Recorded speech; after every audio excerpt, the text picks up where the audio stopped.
I'm Gabrielle O'Neill. Most of you probably know me from previous classes here. I'm a UC Master Gardener volunteer. We have a free service from the university UC A&R system to answering your gardening questions, any type of gardening question. You can call our office with your questions, and as soon as a Master Gardener comes in there, they will deal with your question, no matter what it is. The number is 707. You may want to get something to write. 707-263-6838. And you can ask me later if you didn't have a chance to write it down now. So you can call this number anytime with your gardening questions, and then one of us will get back to you, hopefully within a couple of days. So today, I want to talk about soils, soil preparation, and soil amendments, specifically with regard to the fall-winter gardening season, but whatever I'm saying here is also generally applicable to spring soil preparation or soil preparation anytime, basically. I brought some of the typical types of soil we have in Lake County and then some of the typical amendments that are used to improve that soil. And before we go into those details, I want to briefly make clear you know what the difference is between a soil amendment and a fertilizer. A soil amendment is something that you add to the soil to improve the structure of the soil. A fertilizer is something that has a very high percentage of macronutrients, sometimes also combined with some micronutrients. Most of the fertilizers are very rich in 1 to 3 macronutrients. Most of the amendments we use are not very high in macronutrients, but some of them, such as compost, are very high in micronutrients and what we also often call trace elements. Nutrients that plants only need a small amount, but they do need it. So compost is one of the typical amendments, compost and most organic matter. Soil organic matter, which I abbreviate as SOM in my writing sometimes instead of keeping right. If you see SOM, that stands for soil organic matter. And compost is just an example of organic matter. There's other types of organic matter besides compost. As opposed to fertilizers, which are used to directly feed the plant with the specific nutrients that are contained in the fertilizer, amendments are usually used to change the soil for the better. That's the difference. That doesn't mean that amendments cannot contain nutrients. They often do, sometimes not so much, but they are meant to change the structure of the soil. There's also two terms that are often confused by people. It's texture and structure, soil texture and soil structure, and there's a difference. Soil texture is the natural consistency of your soil. Let's say here we have Lake County clay soil. It's probably up to 90% clay, right? Then we have sandy clay that's composed of clay and sand. Now these elements contribute to the texture of the soil. So the texture refers to properties that are given in the soil that you cannot change. You can add to it to change the overall profile by adding huge amounts of compost in a way that nature does. Nature does that by building aggregates. And these aggregates are very fine particles of the different components held together literally by insect and worm feces. Okay? So all the stuff that makes, like, I picked up a little clay in my garden before I left, because the one I have here is already super dry and old. So I picked up a little fresh one just to see what I'm talking about with aggregates. This is something that a mole just brought up out of the ground, and I just put it in a bag so you see what my native soil looks like. And while there's a lot of crumbly stuff here, there's also these see that? And these are not rocks. These are aggregates of clay soil. Aggregate meaning particles stuck together. And what makes them stick together? It's another fancy term, exudates. exudates of soil life, meaning whatever they poop out or sweat out or puke out. This is what makes the inert soil particles stick together into aggregates. Good morning. So this is what makes soil good soil, is the organic component. And that contributes to the soil structure. Now we arrived at the structure. What we were talking before was the texture. The texture is the percentage of clay, silt, or sand in the soil that you start out with. And that's just a given that you have to work with. The structure is created by living organisms in the soil that either tunnel through and leave their various bodily fluids in there that form these aggregates, or the plant roots, by moving through the soil and creating tunnels, create structure, because those plant roots eventually die, but the tunnel that was created by the plant root remains. So even that the plant root dies, that hole doesn't immediately close up. These pores remain, and that is how fluids, rainwater or your irrigation water, can easily move through the soil and get to the places where they need to get to. So that is the structure. And the structure is what we generally work on improving in the soil, because it's very hard to improve the texture. The texture can be improved slightly by adding basically compost. Is our number one solution for improving the texture and the structure, right? So it's not just the structure that is created and improved by the living organisms in the soil, but it's also the nutrients. When you start seedlings indoors, it's better not to use the native soil, because the native soil cannot function in its natural way once it's put in a plastic container indoors, you know? So if you start your seedling indoors, it's better to work with a sterile medium. We call it medium because it's not real soil.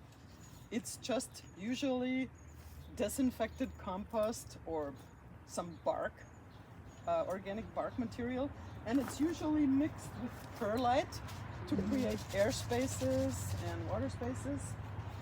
And sometimes the fancy products that cost more, they may add some stuff to hold water. In the olden days, it used to be lava rock, okay? Lava rock is one of those things, you know, that porous, very light rock is one of those things that used to substitute for perlite and for the water holding thing. And that does that a little bit, but this doesn't hold water nearly as well as, for instance, whatever they put in diapers to hold that water in there is similar stuff that they put in these soils that are supposed to hold water, just in a much larger amount and not as nicely packaged, right? But it's the same kind of stuff. These seed starting mixes, aside from, you know, adding the perlite and the water holding material, are just a sterile material. There's no living soil organisms in there. And because of that, you don't want to leave your plants in there for too long, because it's not meant to grow a plant. It's just meant to provide a sterile environment where the plant can basically sprout and make it through the first few days without picking up an infection. You know, they're fluffy, so that the roots of the little plant, especially the first radical, has an easy time to get anchored and spread out. And it holds enough air so that there's no damping off, no waterlogging conditions. But other than that, it usually doesn't have any nutrients or only minimal nutrients. So that little plant, every little plant within the seed leaves usually, comes with enough nutrients to supply itself for a few days until it has finished the sprouting process. After it has made its first true leaves, which are the leaves that come after the two seed leaves, the leaves that kind of look like the leaves of that plant are going to look like. The moment you see these leaves, you got to actually start fertilizing it. You want to use about a fourth. So you dilute it more? Yeah, do you dilute it and put it in the water that you water your seedlings with? Because they have very sensitive roots that can get burned. And then as soon as possible, of course, you want to get them out in their final growing place as soon as the weather allows, right? And once you're there, then we're talking about soil. What do you think is the most important thing that needs to be done with your soil to prep yourself for starting seedlings for a fall-winter garden. Or even just to make sure that whatever summer crops you still have in there keep producing well. Want to add some compost to it? Exactly. I want to tell you a secret right now. What you just said is a correct answer to almost every question I'm going to ask you. It's not the only correct answer, but it's one of the correct answers to almost every question. Of course, we're assuming it's good compost, right? Because compost, and this is just an aside, compost can have issues. One of the potential issues with compost, like a lot of municipal compost facilities, they make their compost with the grass clippings they get from homeowners. Yeah. Now, a lot of people treat their lawn with herbicides. And a lot of these herbicides persist in the grass clippings after you've cut it already. So if a compost facility makes a really quick compost and that compost has not completely cured, that herbicide that was in those grass clippings is still active in that compost.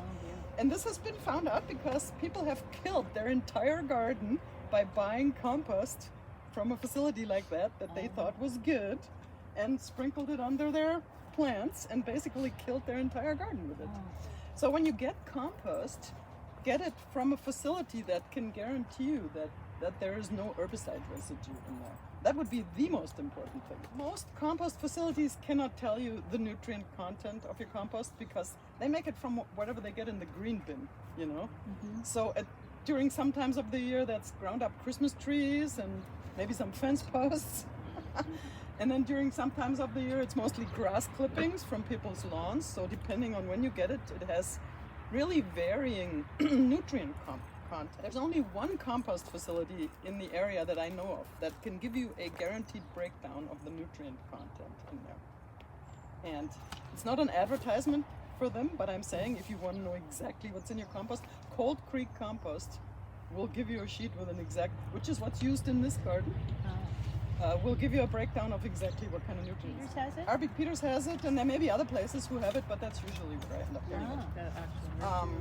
And they have it in bags or in bulk. So compost, you know, for anybody who can't stay long, if you get nothing else out of this class, but adding compost to your beds before any planting, and hopefully also after 2 months of growing, because after 6 to 8 weeks of growing your summer crops, all the nutrients that were in the fertilizer or in the compost are usually used up. And that's why a lot of people find that their tomatoes or peppers or whatever you're growing, your zucchini, they're kind of petering out all of a sudden end of July. And you're wondering why, because you think, I'm doing the same thing, I'm giving them the same amount of water, it's still 100 degrees, nothing has changed, right? Well, guess what? They're running out of nutrients at around this time. So you may want to add either more of a good compost like that is usually sufficient, or you can add some good organic fertilizer, and you can what we call top dress by sprinkling around the bottom of the plant and kind of work it in a little bit very carefully, because if you don't do that carefully, you can destroy the feeding roots of the plant. So what I usually do is I just put it on top of the soil and then cover it with mulch and then water it in. You know the difference between compost and soil organic matter? So soil organic matter, compost is a form of organic matter, right? So organic has two definitions, that word. There is the organic that we are used to when we buy organic vegetables, you know, organic this, organic that. That organic basically means everything that has been certified by USDA as organic, by the organic certification program, because it's been grown in a certain way without pesticides, without non-organic pesticides, I should say. So that is certified organic. But the word organic, when we talk about fertilizers or soil organic matter, has nothing to do with that certification process. When you use the word organic in that context, all it means, anything that was once alive is organic matter. Whether it's alive or dead, you're organic matter, I'm organic matter. This is organic matter. These wood chips, because they were once alive, they were a treat. That bench is organic matter, minus the paint on it. But, you know, The wood is organic matter. This is not organic matter. Okay? So everything that was once alive is organic matter. And ideally, any soil that you want to grow food on should have between 5 and 6% minimum of organic matter. That doesn't sound like a lot, but it makes a huge difference. Now, most native California soils only have 0.5% to 1.5% organic matter. That's why vegetables don't naturally grow here. You know, trees can deal with that, shrubs can deal with that. All the weeds seem to be able to deal with it. Oh, okay? But vegetables are freaky creatures created by humans. They don't occur naturally anywhere. And because they're kind of like poodles. It's a difference between a vegetable and an oak tree or a weed is like the difference between a wolf and a poodle, you know? Poodles don't survive in the steppe. Wolves do. And it's the same with vegetables. Vegetables don't survive out there without human help. A lot of human help, you know?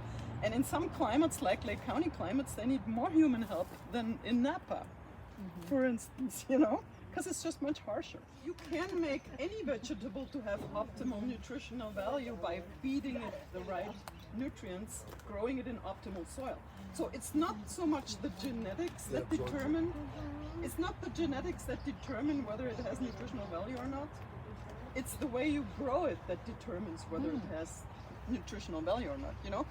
If you grow something in sterile seed starting mix and just add a little bit of what's it called? I don't want to mention the name of the most popular fertilizer that comes in a bright green. Miracle Grow.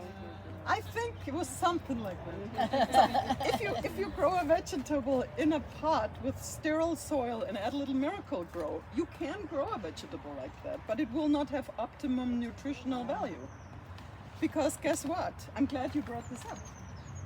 The nutrients that a plant needs to complete its life cycle are fewer than the nutrients we need to be nourished. So plants incorporate a lot of nutrients into their bodies that they don't necessarily need, but we want in our diet. So it's not all about like just air, water, and dirt. It has to actually have the nutrients in it. Dirt is a term that I don't like to use to the kind of stuff we grow plants in, because dirt says nothing about what's in it. See, when we talk about soil, garden soil, that's an optimal form of dirt that contains all the nutrients that a plant needs to become nutritionally valuable for us, right? That's why we put a lot of compost in there, for instance, because the compost adds a lot of nutrients to make that plant, to create the most nutritionally dense plant you can get. If you just add NPK, the 3 macronutrients, that plant will make it to maturity, but it will not be as nutritious as if you grow it in a soil that's alive and rich in compost and has enough calcium and enough micronutrients. That is what makes the plant nutritious to us. And the plant, I am pretty sure if you just add NPK, eventually after a few generations will not do so well either. You know, it's the same, they did studies with cats that were fed nothing but canned cat food or kibble. Never got any live food in their life.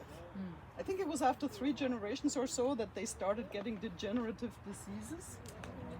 Because, yeah, you can keep a cat alive with nothing but kibble, but if that cat doesn't occasionally get something that's alive and more nutritious, eventually it will get the same degenerative diseases that humans get when they live off a McDonald's. I mean, let's face it. You know? So plants are as nutritious as we make them by giving them optimal soil, optimal growing conditions. And that's why I like to talk about soil, because most novice gardeners, they tend to focus on, they think that we're feeding the plant. That's what you do with something like Miracle Grow, for instance, or any inorganic fertilizer. You're directly feeding the plant, because every inorganic fertilizer is instantly water soluble. It's a salt. Inorganic fertilizers are salts that are instantly water soluble and being taken up by the plant instantly. So what that does, it does several things. So they used to say, even at the university, the plant doesn't care how it gets its nutrients. that is true in a way. The plant will take their fertilizer any way they can get it, because when you're starving, you'll eat a McDonald's hamburger even if you hate it, because any food is better than no food, right? And plants are the same way. Any food is better than no food, but that doesn't mean that that's the best way to do it, right? That's a whole different subject. So when you feed your plants with nothing but inorganic, instantly soluble, salt-based fertilizer, what happens, number one, is every one of those salts has the nutrient bound to another chemical that does not get taken up by the plant, but that stays in the soil.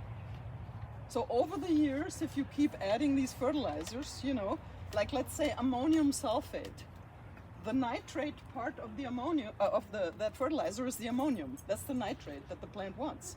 But what about the sulfate that it's bound to? Well, that'll stay in the soil. And over the years, that will build up in your soil, and you get these salt crusts that are forming in soils that have, you know, had too much inorganic fertilizers. Because the soil organisms, first of all, the soil organisms will not survive if you do not use organic fertilizer. Because all the organisms in the soil are there because they eat the organic fertilizer and poop it out. And what they poop out is really what the plants take up. The plants don't suck up the bone meal or the wood ash or whatever you put in there. The plants can't suck that up. It is being processed through the bodies of microorganisms. And then when it comes out of the microorganism in form of bacterial manure, whatever you want to call it, and gets then dissolved in water, that is what the plants take up. So these microorganisms in the soil, they can only stay alive if you keep adding organic matter that they can eat, right? Because otherwise they cannot eat Miracle-Gro. You know, adding Miracle-Gro to the soil for the microorganisms is like swimming in their own poop, you know? They cannot eat that. That is the end product of their digestion, basically, in concentrated form. So that's one.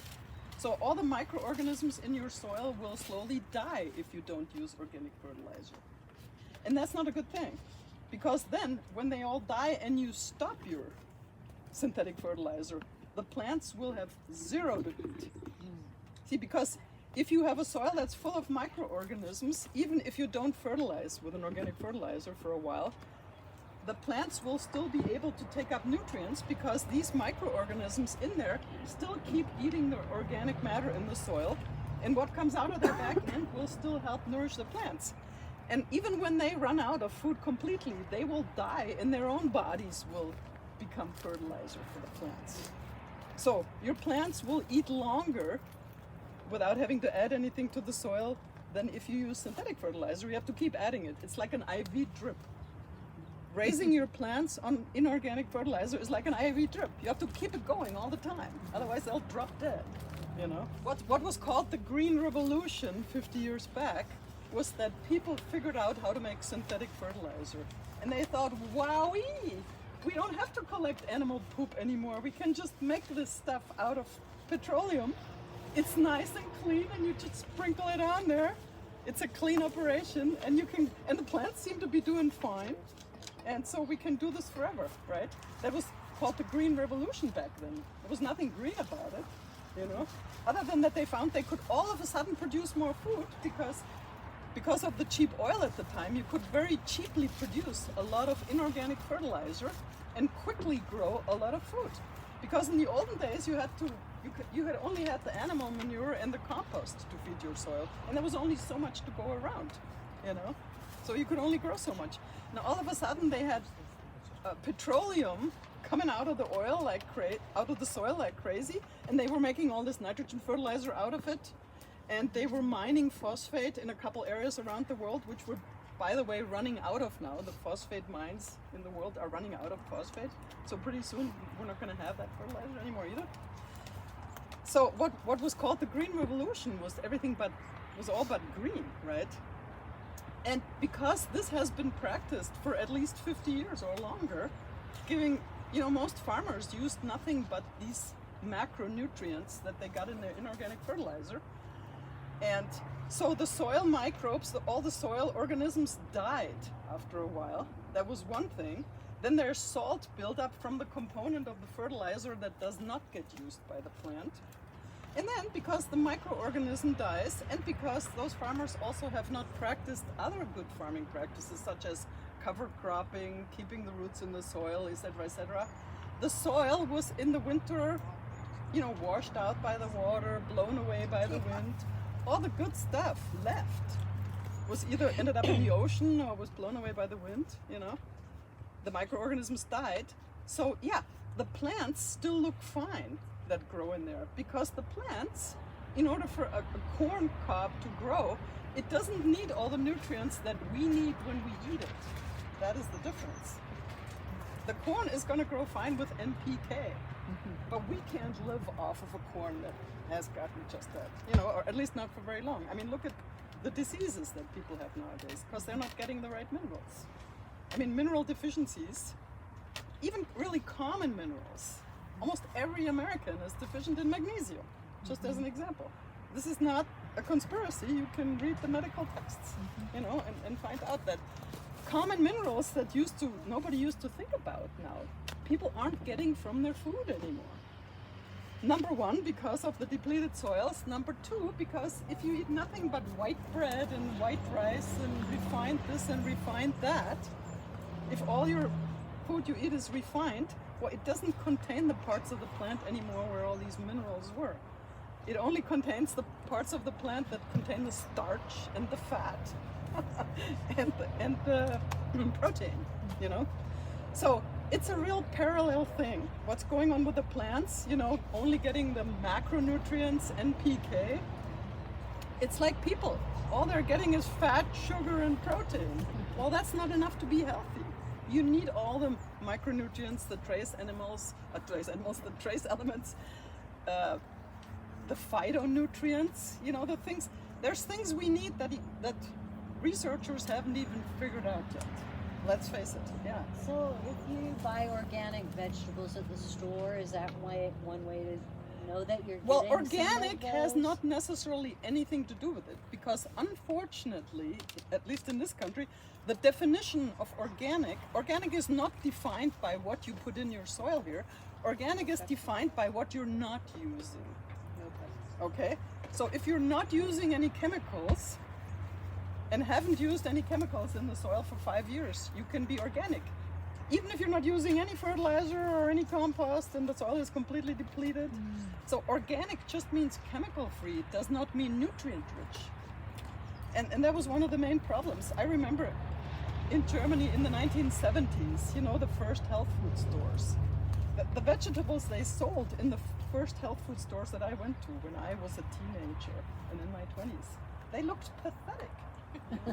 Because the organic growers, they thought, well, we'll just leave out all the chemicals, we'll leave out the synthetic fertilizer, and then we throw the seeds in the ground. Well, so now they threw the seeds in the ground that was completely dead, no microbial life, no organic matter. It was basically stuff like that. So they throw these seeds in there, and then the vegetables you get are puny, taste like nothing, are not particularly nutritious, but they're chemical free. But nobody bought that stuff. I remember going to the health food store and those vegetables were sitting there for a week shriveling up because nobody wanted to buy that stuff, even though it was organic. It's like, I don't want to buy a shriveled up carrot that tastes like cardboard, So people thought, well, something must be wrong with organic gardening. That stuff tastes terrible, right? But it's because of the definition that the government has for organic. So instead of saying organic growers need to do cover cropping, need to use compost, need to make sure they have all the minerals, instead they just define it as, well, you can't do this and you can't do that and you can't do that, and then you're organic, right?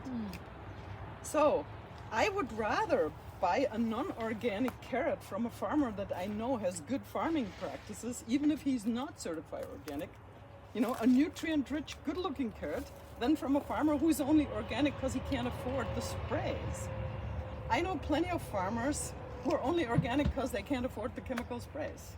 That's not the kind of organic farmer I want to buy my stuff from, Now that's better than chemical laden, I agree, but if you don't get the nutrition, what is the point? Companies like that make synthetic fertilizers, they have caught on to the fact that we're getting educated a little bit now, and that we want phytonutrients and we want trace minerals and we want mycorrhizae and that.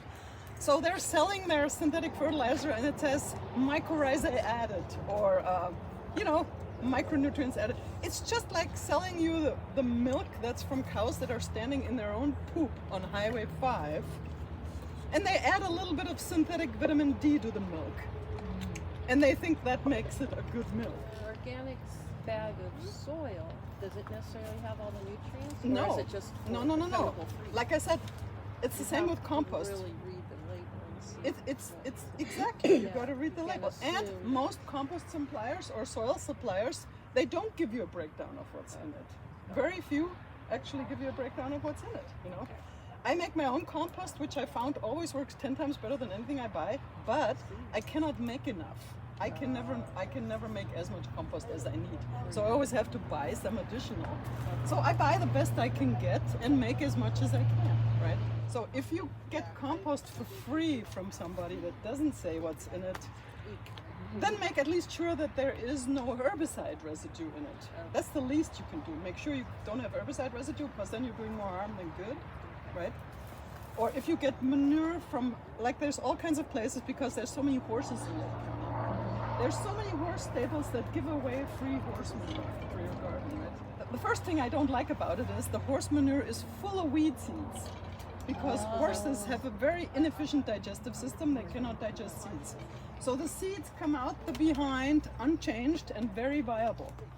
So because they eat so many weeds and invasive grasses that we don't want in our garden, if you use horse manure, especially close to the 6 inches of surface of the soil, all those weed seeds in there will sprout. Yeah. And you'll be weeding till kingdom come to get rid of them. Those weeds that grow out of there, they use up all the nutrients in that manure. So you're ending up with a net loss of nutrients if you use that, you know what I mean? So the only way to use horse manure is use it more than a foot underground Give it time. and give it time so the weed seeds don't. But some of these seeds after 10 years, if you bring it up, they will still sprout. Now cow manure or some other manures don't have that problem, because any animal with several stomachs, like a cow, they can digest the food so well that the seeds are not alive by the time they pass through the digestive tract, right? So that's why you don't have that problem with it. Chicken manure is a fantastic fertilizer because it has almost all the nutrients you need. The only problem is chicken manure, when it's fresh, is what we call a hot manure. It's very high in nitrogen. That's what makes it quote unquote hot. And when you use manure very high in nitrogen without composting it first or diluting it, it will burn your plant roots because it's an overdose of nitrogen. So it'll damage your plants. So you can use chicken manure, but you have to either compost it, which means a lot of times it comes with the stable bedding already, the straw that was in the chicken coop. Yeah. Then you already have the right compost mix of greens and browns. The chicken poop being the greens. I don't know if you all had composting classes. Now this is not a composting class, so I can't go into the detail, but compost is made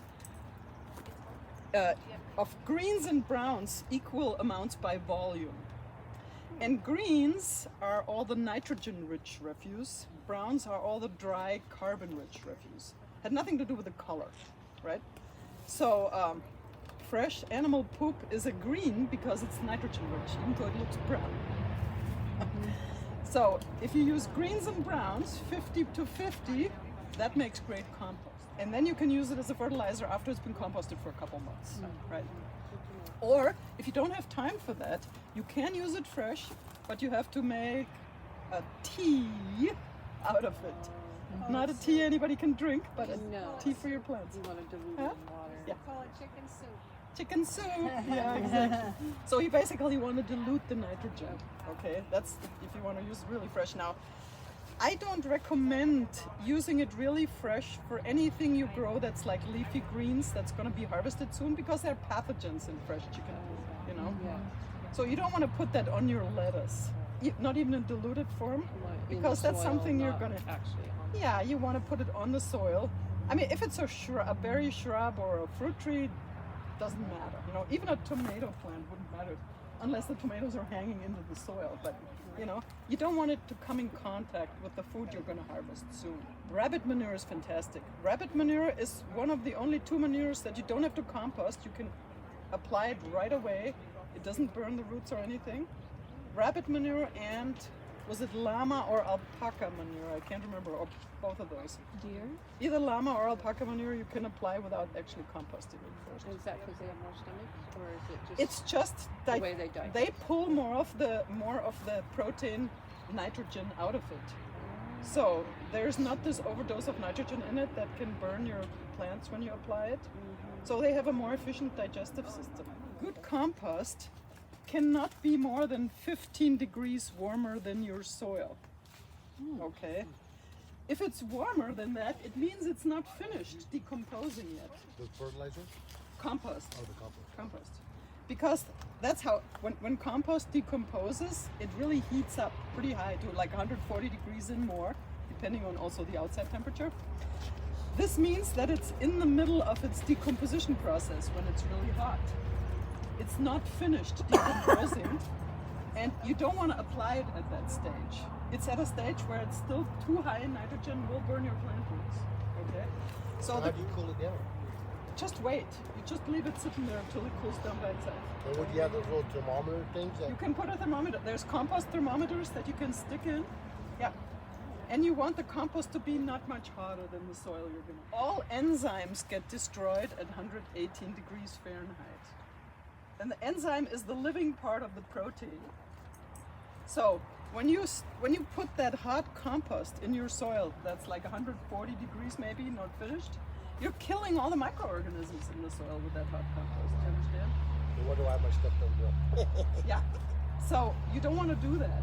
So even though that compost is full of nutrients, it'll kill all the microorganisms. You don't want to do that. So you want to wait till it cools down to no hotter than 118 degrees. And there's compost thermometers you can buy, or you can simply put your hand. Once it cools down, it will not rise up again. Okay. Exactly. Okay. Once the composting process is finished, it will not go up in temperature again. Of course, if it's 110 degrees outside, then whatever you have, including the compost, will also be 110 degrees. The reason why it's so high, it's the bacterial activity in the compost that drives up the temperature. And when you have a hot compost, the bacteria get more and more furiously active until it gets so hot that they're all being killed off. That's what happens in compost. That's why finished compost is like, doesn't have a lot of live bacteria in it. Because it got so hot. The compost that comes from a composting facility. Now the compost you make in your own garden by just dumping things on a pile, that never gets so hot that there's a problem with it. It's only when you properly do your 50-50 greens and browns and you turn it every day, such as in a professional composting facility, that's where you get the hot compost. A lot of the time the compost you get from these municipal composting facilities, they literally have ground-up fence posts in it. And they have paint and varnishes on those ground-up fence posts.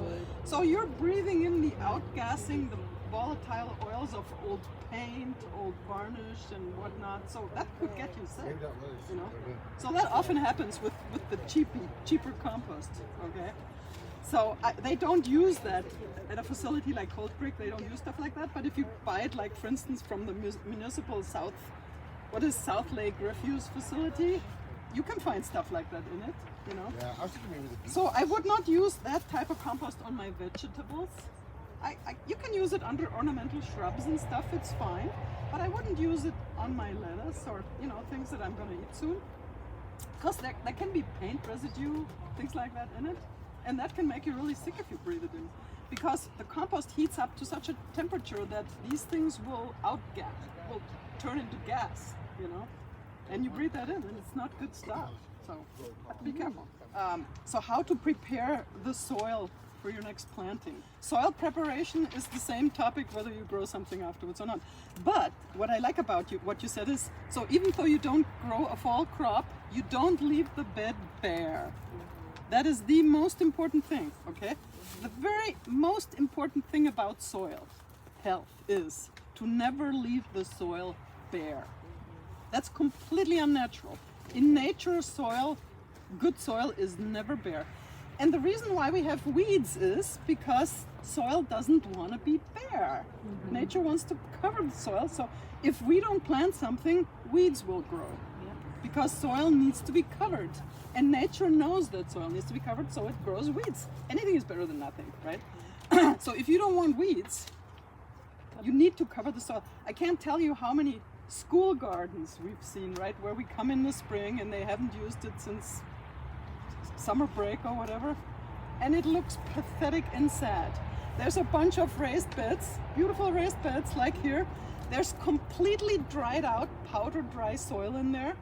And in the middle, there's a huge giant weed growing that fed on the last few nutrients and the last few drops of water, right? And that is exactly what you don't want. So the most important thing is soil needs to be covered. If you don't cover it with living plants, cover it with dead plants. Is perfectly fine. You know, all the crop residue from your summer plants, just cut it, and if you do nothing else but cut all the plants after you harvest it and throw them on the bed. And make sure the moisture doesn't evaporate. So you're using plastic on it. It doesn't have to be plastic. Well, he also keeps the cats. Yeah, you can throw a reed mat over it. You can throw an old carpet over it. You can throw a tarp over it. Cover it with plant matter and then make sure it doesn't dry out. You can also just water it. What I often do is I cover it with all the plant residue and then I just water it. I always have cover crops in the winter, so I don't have to do that for very long. But if you don't have cover crops, leave the decaying plant matter on the bed because that feeds the soil organisms. That's what keeps that soil alive over winter. So you don't need to start with dead soil in the spring, you know? And what helps is, of course, to chop up the plant matter and work it in a little bit. That helps the decomposition process. But if you don't have time, even just cutting that whole tomato stalk and throwing the whole tomato on the bed is better than leaving it bare. Once it starts decomposing, you can chop it up later. You can throw it in the compost later when you know. So then, if you decide to do actually a fall-winter crop, or let's say it's already spring and you want to do your spring crop, then what do? You pull whatever plants you've thrown on your bed, you pull them aside, rake them aside. You don't even have to throw them away. You can just simply rake them aside and they can keep decomposing. And then you want to do what with your soil? The same answer she gave me. Compost. Compost! You want to work some compost into the soil. Ideally, like 3 inches, a 3-inch layer of compost. You want to work into the whole top of the soil. If you don't have that much compost, I know it can be expensive, a 1-inch layer is better, a lot better than not at all, believe me. And if you can't afford compost at all, then grow a cover crop, you know, and let the residue of that compost in place. Now, another thing that I like to work in, especially if you grow tomatoes, is gypsum. Gypsum is that white powder. It's calcium sulfate, because calcium next to nitrogen is the most missing nutrient in Lake County soils. There's nowhere near enough calcium in our soils. And calcium is needed to create a stable plant structure, to give the plant some strength. Tomatoes, zucchini, peppers need a lot of calcium. So always, you can either use eggshells. If you use eggshells, don't throw your whole eggshells or half eggshells in there. Nothing's gonna happen to that. They need to be ground up, you know? Eggshells take a long, long time to be broken down by the acids in the poop of the microorganisms to make the calcium available. That's why I do mine like 2 months before. Right. I plant it. Even that is like not too early. Yeah. So anything that you want to be available to the plant in terms of organic matter, like let's say you chop up your plant residue and work it into the ground and want to let it compost in place for the new crop, that needs to be done a minimum of 6 weeks before you plant. Minimum of 6 weeks. If the temperatures are cold like this spring, you need to work it in at least 2 months before you plant, because it takes at least 2 months to break down. If it's not sufficiently broken down yet, then there's little pockets of rot in the soil that will damage your new seedlings when you plant them. You don't want to have that. It needs to be completely broken down, and that takes like 6 weeks to 2 months at least. You know, so the earlier you do that, the better. The best thing is you do it in fall and let it sit over winter. That's the very, very best thing. Yeah, I'll use a wood chipper too. Yeah. Wood chipper, just throw it through the wood chipper and then shred it out. And it makes it. Now, coarse wood chips like Yeah. that, I don't put coarse wood chips like that in my beds. No. Because they use up so much nitrogen in the process of breaking down, because that's a carbon element. That's not a green, that's a brown. In order to compost for that, you would need to add concentrated nitrogen to get that to compost down.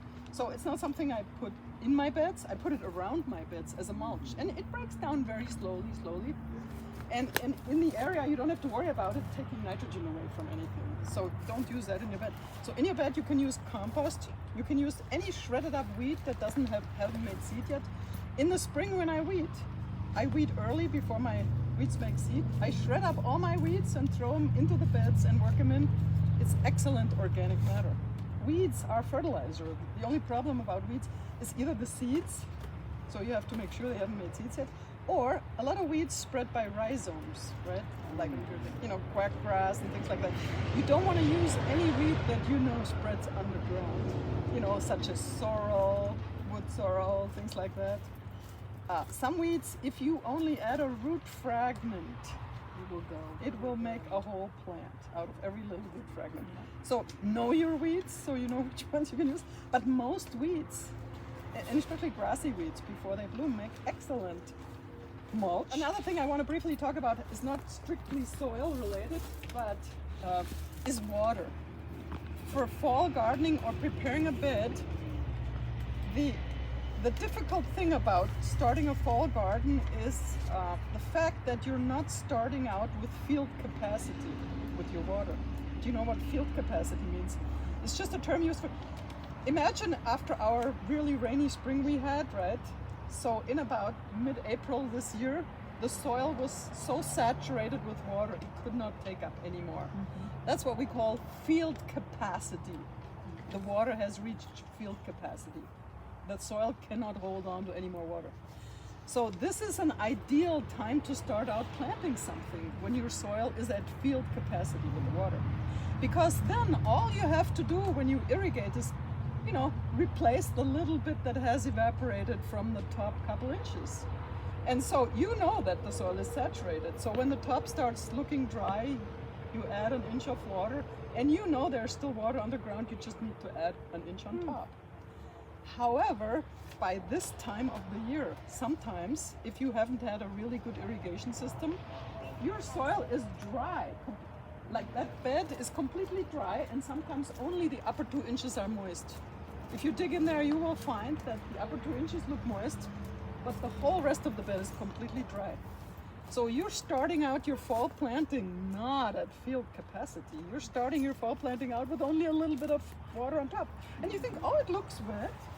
When you put your finger in there, you realize that an inch and a half down, it's bone dry, you know? So the most important thing is to saturate your soil again to field capacity before you start your next planting.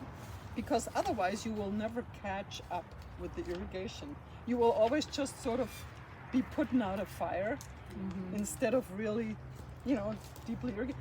And then what happens is plants that are planted, new plants that are planted in a soil like that, that only has the upper 2 inches moist, the only root system they will develop is a very shallow root system in those upper 2 inches where the water is, because roots grow where water flows. Where there's no water, the roots will not go. This is a moisture meter. It's a really nice thing to have, okay? So you can see it has a red zone, a green zone, and a blue zone. You want to be in the green zone. You want it nicely moist, but not soggy, you know, wet. Flooded. When you're in the blue zone, you can be in the blue zone right after watering, but you don't want it to stay in the blue zone. With proper drainage, it shouldn't stay in the blue zone. But if you have pure clay soil and you don't have good drainage and you saturate it, it can happen that you stay in the blue zone and then things start rotting, you know? So with this, you never want to be in the red zone, and you don't want to stay in the blue zone too long. You want to be in the green zone. You leave that to do the... No, I just stick it in.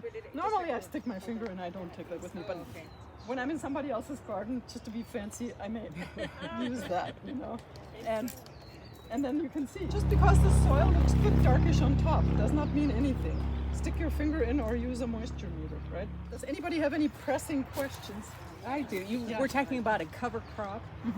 Is there any advantage to letting your bed rest at all with nothing in it? Not really. Cover crop is always better than doing nothing at all.